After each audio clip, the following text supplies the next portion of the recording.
তবে কি কংগ্রেস নেতা ও প্রাক্তন মন্ত্রী বিল্লাল মিয়া বিজেপিতে যোগদান করবেন? আপাতত বিজেপি নেতৃত্বদের হঠাৎ ওনার বাড়িতে সফরের পর এমনই জল্পনা রাজনৈতিক মহলে। বিস্তারিত দেখুন এই বিশেষ প্রতিবেদনে। রাজনীতিতে একটি কথা রয়েছে, অসম্ভব বলতে কিছুই নেই। আর সেই প্রভাবটির প্রতিফলন কিছুটা হলেও পাওয়া গেছে বৃহস্পতিবার সোনামুড়ায়। হঠাৎ প্রাক্তন মন্ত্রী তথা দীর্ঘদিনের কংগ্রেসের দাপুটে নেতা বিল্লাল মিয়ার বাড়িতে গেলেন বিজেপি নেতৃত্ব, যার মধ্যে রয়েছেন কেন্দ্রীয় প্রতিমন্ত্রী প্রতিমা ভৌমিক, মন্ত্রী রতনলাল নাথ, মন্ত্রী সুশান্ত চৌধুরী, মন্ত্রী সুধাংশু দাস সহ অন্যান্য বিজেপি নেতৃত্ব।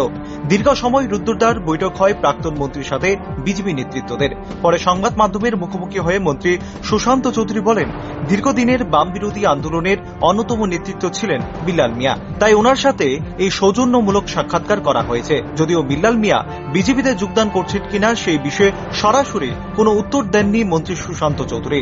অন্যদিকে মন্ত্রী সুশান্ত চৌধুরী বাম কংগ্রেসের বিরুদ্ধে একাধিক বিষয়ে তোপ দাগেন। তিনি বলেন, কংগ্রেস এই রাজ্যে সিপিএম এর কাছে দেউলিয়া হয়ে গেছে। সদ্য সমাপ্ত বিধানসভা নির্বাচনে বাম কংগ্রেসের অবৈধ মিতালি মুখ থুবড়ে পড়েছে রাজ্যে।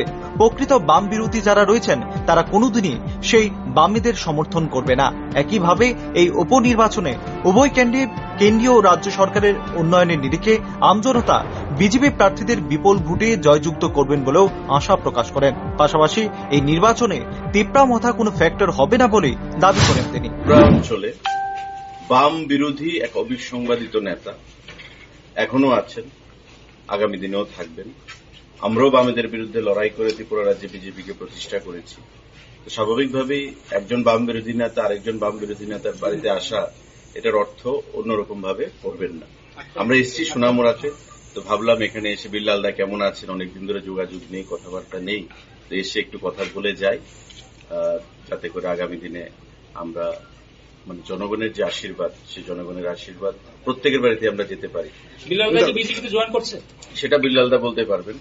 এমনিতে দাদা যেটা বলবো যে কংগ্রেসেরই একটা অংশ বিশেষ করে বামেদের সঙ্গে সাপোর্ট করাতে কংগ্রেস এই উপনির্বাচনে খুশি নয়। বিশেষ করে আমরা প্রাক্তন যিনি সভাপতি ছিলেন কংগ্রেসের বীরজিৎ সিনহা, তিনিও বলেছেন প্রচারে যাবেন কি যাবেন না এখনো কোনো ঠিক হয়নি। তো অনেকেই যদি অনুসারী বলি, বিল্লাল মিয়া বীরজিৎ সিনহার অনুসারী আমরা এতদিন জানি। তো সেই ক্ষেত্রে কি কোনো এখানে একটা কথা পরিষ্কার, কংগ্রেস যে বর্তমানে দেউলিয়া হয়ে গেছে সেটা পরিষ্কার হয়ে গেছে এবারকার বক্সনগর এবং ধনপুরের উপনির্বাচনে।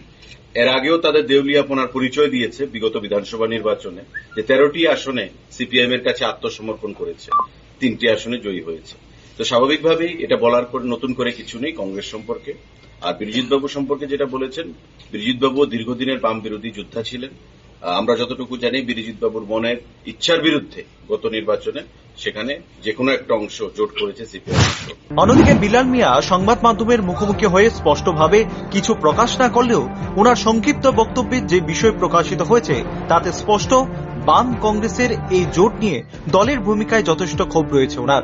এমনকি কংগ্রেস সমর্থিত তথা সিপিএম মনোনীত প্রার্থীদের সমর্থন করবেন কিনা এই প্রশ্নের উত্তর এড়িয়ে যান তিনি, এবং বিজেপির নেতৃত্বদের সাক্ষাৎকে নিছক সৌজন্যতামূলক সাক্ষাৎ বলেই দাবি করেন তিনি। আজকে অন্য কিছু না, রতনদার আমি দীর্ঘদিন আমরা এক লোকের রাজনীতি করছি, সুশান্ত সহকারে একসাথে রাজনীতি করছি। আমার এইটা বন্ধু হইল নারায়ণ দত্ত, সে আমার যুব কংগ্রেসে ছিল, আমরা সবাই একসাথে ছিল। সোনামুড়া আইসে তারা আমাদের এইটা সাক্ষাতে আইসে, আর মা মারা যাওয়ার পরে তারা আইসে না, এখন আইসে। আপনি কি বিজেপিতে জয়েন করছেন? আমি তো কংগ্রেস। অন্যদিকে সূত্রের খবর, বেশ কয়েকদিন ধরে জোর জল্পনা চলছে, হয়তো এই জেলার দাপুটে কংগ্রেস নেতা তথা প্রাক্তন মন্ত্রী বিল্লাল মিয়া হয়তো খুব শীঘ্রই বিজেপি দলে সামিল হতে পারেন, যার জন্য দীর্ঘ সময় ধরে বিভিন্ন বৈঠক চলছে। একাধিক মহলের দাবি, যদি বিল্লাল মিয়া বিজেপি দলে সামিল হন তাহলে এই উপনির্বাচনে কিছুটা হলেও বামেদের বিরুদ্ধে মাইলেজ পাবে শাসক দল। Bureau report, rising Tripura.